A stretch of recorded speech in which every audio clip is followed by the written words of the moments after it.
प्यारे साथियों, रीट के एग्ज़ाम में लैंग्वेज का बड़ा ही महत्व रहता है। तो आप जानते हैं लैंग्वेज हमें दो चूज करनी है इसमें, और सबकी मोस्ट जो होती है वह हिंदी लैंग्वेज रहती है। हिंदी लैंग्वेज जो है इसके अंदर हमें जो एग्ज़ाम में जो रहेगा हिंदी का योगदान वह 30 नंबर का रहेगा, जिसमें से 15 नंबर का तो हमारा व्याकरण आ जाता है।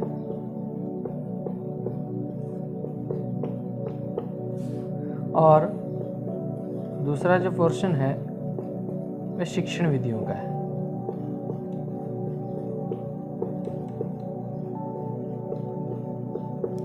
शिक्षण विधियां ये भी हमारे कितने नंबर की हैं? 15 नंबर की। अतः हम कह सकते हैं कि व्याकरण और शिक्षण विधियों को मिलाकर के हिंदी के 30 क्वेश्चन रीट के एग्जाम में बड़े ही महत्व रखते हैं। यदि आपके दोनों लैंग्वेज है और दोनों लैंग्वेज में 30-30 में मिलाकर के 60 नंबर आपके इसमें से बनते हैं। अगर यदि इसमें से आप 40 नंबर भी ले जाते हैं या 50 भी ले जाते हैं तो आपके लिए बड़ा ही रीट का एग्ज़ाम जो फाइट करना है सुलभ हो जाता है। तो आज हम बात करेंगे हिंदी लैंग्वेज में जो हमारा व्याकरण है उसके ऊपर चर्चा करेंगे। आइए देखते हैं।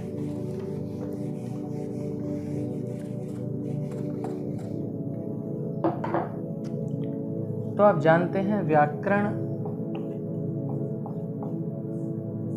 जो है उसमें सबसे पहला जो शुरुआत जो है वह भाषा से ही हम करेंगे, क्योंकि भाषा से संबंधित कई क्वेश्चन एग्जाम में पढ़ते हैं, एग्जाम में आ जाते हैं, पूछ लिए जाते हैं। आप जानते हैं कि भाषा शब्द आया कहाँ से, इसकी उत्पत्ति कहाँ से हुई है, और ये शब्द हमारे व्यवहार में कैसा बना है, कैसे हमें मिला है। आप सभी जानते हैं कि भाषा शब्द जो है वह संस्कृत की एक धातु है भाष। उस भाष धातु से भाषा शब्द बना है। सिंपल सी बात है कि यदि भाष है, धातु है, तो कोई ना कोई शब्द होता है, उसका अर्थ जरूर होता है। तो हम यहाँ जानेंगे कि भाष जो धातु है, इस भाष धातु के भाष शब्द का अर्थ विचार है। सभी जानते हैं विचार क्या है? हमारे मन में उठने वाले विकार, व्यवहार या संवेदनाएं, या हमारे मन के अंदर उठने वाले आवेग, संवेग, इस प्रकार के जो शब्द या इस प्रकार की जो चीज़ें हैं वे सभी विचार हैं। और विचार असंख्यित हैं, अनगणित हैं, अनंत हैं। आप जानते हैं कि विचार जो है अध्वन्यात्मक हैं, अर्थात हम विचारों को सुन नहीं सकते। ये क्वेश्चन आया हुआ है कि विचार की सूक्ष्म इकाई क्या है? तो अध्वन्यात्मक है, विचार सुनाई नहीं पड़ते। अब आप जानते हैं कि विचार जो है अध्वन्यात्मक है, अर्थात सुनाई नहीं पड़ते, है श्रवणात्मक है, इसको सुन नहीं सकते। तो विचार किसकी सूक्ष्म इकाई है? ऐसा बहुत बार पूछा गया है। तो ध्यान दीजिए, मन की सूक्ष्म इकाई जो है वह विचार है। अब हम बात करेंगे कि विचार जो है, जब हम कोई भी बात का विनिमय करते हैं, किसी के साथ विचार विमर्श करते हैं, आदान प्रदान करते हैं, तो वह विचारों का जो स्वरूप है वह क्या कहलाता है? भाषा कहलाता है। अतः आप ये भी जानते हैं कि विचारों का जब हम आदान प्रदान करते हैं, विनिमय करते हैं, विमर्श करते हैं, तो कोई ना कोई माध्यम जरूर होता है। तो हम ये जानेंगे कि यह माध्यम क्या है और वह माध्यम किस रूप में है। तो ध्यान दीजिएगा कि हम जो भाषा को जानने के लिए जो विचारों का माध्यम है वह क्या है? ध्वनि है। अतः हम कह सकते हैं कि भाषा की सूक्ष्म इकाई क्या है? भाषा की सूक्ष्म इकाई क्या है? ध्वनि है। बहुत जगह पूछा गया इसकी बड़ी इकाई क्या है? तो बड़ी इकाई आप जानते हैं वाक्य है, क्योंकि बिना वाक्य के भाषा अपने स्वरूप में नहीं रहती। मान लीजिए मैं यहाँ एक शब्द लिख देता हूँ, यानी कि मैंने लिखा मैं। अब ये मैं कोई भाषा नहीं है, ये केवल एक ध्वनि है। और यदि यही मैं इसको वाक्य में वर्णित करूं ध्वनि इन वर्णों के समूह के रूप में, तो वह भाषा की बड़ी इकाई बन जाता है। अब आप जानते हैं कि भाषा की सूक्ष्म इकाई ध्वनि है और बड़ी इकाई क्या है? वाक्य। लेकिन आप ये भी ध्यान रखिए कि अगर हम इसको परिभाषा के रूप में करें तो ध्यान रखिए इसकी जो परिभाषा है वह क्या है। भाषा की परिभाषा है विचारों का आदान प्रदान। विचारों का जो आदान प्रदान है, विचारों का आदान प्रदान वह संकेत के माध्यम से, वह संकेत के माध्यम से, वह संकेत के माध्यम से जानने की विधि। विचारों का आदान प्रदान वह संकेत, पहले लिख चुका हूं मैं, विचारों का आदान प्रदान वह संकेत के माध्यम से जानने की विधि क्या है? भाषा है। अर्थात जब हमारे विचार विनिमय होते हैं, आदान प्रदान होते हैं, तो जो स्वरूप है वह भाषा कहलाता है। लेकिन ध्यान दीजिएगा यहाँ आदान प्रदान के साथ संकेत भी रहता है, क्योंकि जब भी आप बातचीत करते हैं तो आपका हाथ हिलता है, आपकी भौहें, आपका चेहरा, आपका शरीर का प्रत्येक बॉडी लैंग्वेज जो है आपके परिवर्तन में आ जाती है। आप गुस्से में हैं, अपने विचारों को व्यक्त करना चाह रहे हैं तो आपका बॉडी भी उसी स्वरूप में होगा।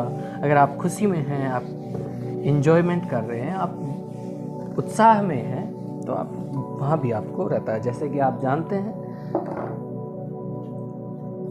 हम शादी समारोह में जाएंगे तो हमारी भाषा का वक्तव्य जो है वो अलग होगा, हमारी बॉडी लैंग्वेज अलग होगी। लेकिन जैसे ही हम किसी के मर्ग में जाएंगे, किसी के अंतकाल पर जाएंगे तो हमारा बॉडी लैंग्वेज अलग होगा, हमारा चेहरे का लटका हुआ होना, हमारे वक्तव्य का भी जो है तरोताजा न होना, ऐसे आलसी आलसी सा होना प्रदर्शित करता है कि हम ये बता रहे हैं कि मैं भी आपके दुख में शामिल हूँ। अगर आप वहाँ खुश होकर के बोलते हैं, एंजॉयमेंट टाइप शब्द बोलते हैं, तो आपको वहाँ जल्दी से भगा दिया जाएगा। तो विचारों का आदान प्रदान व संकेत के माध्यम से जानने की विधि भाषा है।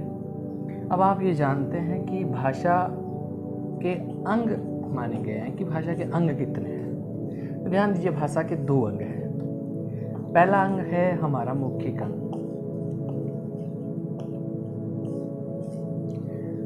जो मौखिक अंग है उसमें भाषा के मौखिक अभिव्यक्ति को प्रकट करता है। जो मौखिक अंग है, मौखिक अभिव्यक्ति कैसे कि जैसे हम किसी के साथ बात कर रहे हैं तब हमारा जो भाषा का स्वरूप होता है वो मौखिक स्वरूप होता है। लेकिन उसी भाषा को जो हम लिपिबद्ध करते हैं, वर्णित रूप देते हैं, तो वह भाषा का लिखित अंग कहलाता है। अब लिखित अंग है और मौखिक अंग है, तो आप ध्यान दीजिए, मौखिक अंग है उसमें भी माध्यम होता है, लिखित अंग है उसमें भी माध्यम कोई ना कोई तो होगा। मौखिक अंग है तो वहाँ जो भाषा का जो माध्यम होता है वह ध्वनि है। लेकिन ध्यान दीजिएगा, लिखित अंग में ध्वनि माध्यम नहीं है, वहाँ माध्यम क्या है? वर्ण। वहाँ वर्ण ही माध्यम है। अब एक बात और ध्यान दीजिएगा, ये यहाँ वर्ण का भी कई बार पूछा जाता है कि वर्ण का माध्यम क्या है, तो वर्ण का माध्यम ध्वनि है। अब कईयों को संशय रहेगा कि हम भाषा का मौखिक माध्यम ध्वनि करें कि वर्ण करें, तो ये बात पक्का ध्यान दीजिए कि जब आ जाए कि भाषा के लिखित स्वरूप की सूक्ष्म इकाई क्या है तो ध्वनि आएगा। और अगर लिखित स्वरूप की सूक्ष्म इकाई पूछा जाए तो वर्ण, और अगर पूछा जाए वर्ण की सूक्ष्म इकाई क्या है? ध्वनि। लेकिन ये क्वेश्चन आ जाए कि ध्वनि किसकी सूक्ष्म इकाई है, ध्वनि किसकी सूक्ष्म इकाई है, तो आप ये बात पक्का ध्यान रखें, भाषा और वर्ण दोनों की सामूहिक रूप से सूक्ष्म इकाई क्या है? ध्वनि है। ये बात पक्का ध्यान रखें। अब आप जानते हैं कि भाषा का जो मौखिक अंग है उसकी सूक्ष्म इकाई ध्वनि है, लिखित अंग की सूक्ष्म इकाई वर्ण और वर्ण की सूक्ष्म इकाई है ध्वनि। आप ध्यान दीजिएगा, भाषा एक बड़ा क्षेत्र है, लेकिन अगर छोटे क्षेत्र पर जब हम कोई विचारों का विनिमय करते हैं, बातचीत करते हैं, तो वहाँ भाषा नहीं है। तो हम कह सकते हैं लघु क्षेत्र या छोटे क्षेत्र। लघु क्षेत्र या छोटे क्षेत्र पर भाषा न होकर के क्या होती है? बोली होती है। अर्थात हम वहाँ जो वक्तव्य करते हैं वह हमारी कह सकते हैं कि सामाजिक या पारिवारिक या पारंपरिक जो चीज़ है वह चलती है, जैसे कि बोली चलती है, या इसको हम क्या कह सकते हैं? उपभाषा भी कह सकते हैं। आपको पता होगा कि जैसे मारवाड़ी है, जैसे आपको पता है कि हाड़ौती है, मेवाती है, पंजाबी है, ये सभी जो हैं बोलियां हैं, उपभाषाएं हैं। ध्यान रखिएगा। उसके बाद में बारी आती है कि जैसे कि भाषा की सूक्ष्म इकाई है ध्वनि। अब आपको पता है कि हमारी जो भाषा है उसके बारे में विषय में हम कल चर्चा करेंगे। आज के लिए इतना काफ़ी। जय श्री राम।